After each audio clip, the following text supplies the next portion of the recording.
Now, this mixer behind me is quite special. I had a nice little conversation with the owner, and she told me that she's had it for over 30 years. She stated her husband used his very first paycheck to pay for it. Now, I posited that this thing must hold a ton of memories. And she laughed and said, you would not even be able to count the number of strudels that this machine has made. There's just one problem. A machine that used to make a ton of strudels now sounds like doodles. Now, what I'm about to show you is very straightforward. It's one of the best things that you can do to make your machine run better. Now, we're gonna go ahead and rebuild this whole rear end here. There's 4 parts. Now, we had this whole rear end rebuild as a kit. We're gonna start by removing all of the clips on the speed control plate. I mean, nothing to it. Needle nose pliers, a light pry, it comes right off. We remove those clips. We wanna go ahead and remove this ground wire right here as well, which will allow us to remove this rear gasket. These should be replaced. Now, on the bottom side of this speed plate here, there is a spring right here. We want to bite onto that and remove it. It's got a hooked in on it. We want to hook it to a towel so that it doesn't shoot up into the machine. Now we're going nuts. There's 2 nuts here on the top of the speed plate. These just need to be cracked loose, which will allow us to remove both of these screws to remove the speed plate. Now, take a look back here. We got a lot of dust and debris. Dust gets up in these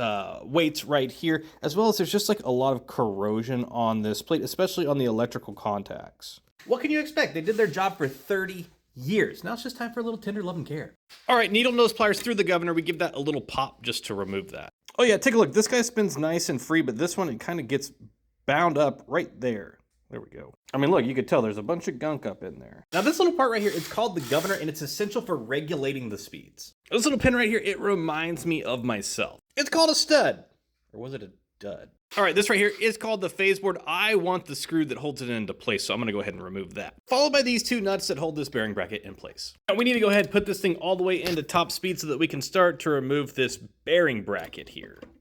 Putting it into top speed pushes this little rod right here all the way back, allowing you to kind of like weasel up and around that to remove it. Now, with that rear end pulled out, you're just left with the motor and the field assembly up there. Now, we do have a kit to do a full rebuild where you can replace all of that, but the customer did just want to do the rear end here. Here's what was causing all of that noise, this bearing bracket here. If you can tell right here, it's a little wallered out, right? It looks like almost like straight right here, just kind of chewed up. The new one will be much more perfectly round. Speaking of new one, we're just gonna go ahead and pop that into place. Now we're just gonna work our way in reverse to install all this, but we do wanna make sure that this motor free spins and that it's not binding up. We got our governor in place. You can tell there's that pin right there. It sits in a little channel. You can only get it so far by hand, so you gotta take a little driver here and just give it a nice little pop with a mount. Screwed in our phase board. Now it's time to screw in our speed plate. The tip of the push rod down here needs to come through that channel, and then we need to pull out this spring and link it right into this little clip right here. Followed by reinstalling all of our clips. They are labeled, by the way, red, white, and then blue, black, white, black. And just like that, we are hitting all of the speeds. We are sounding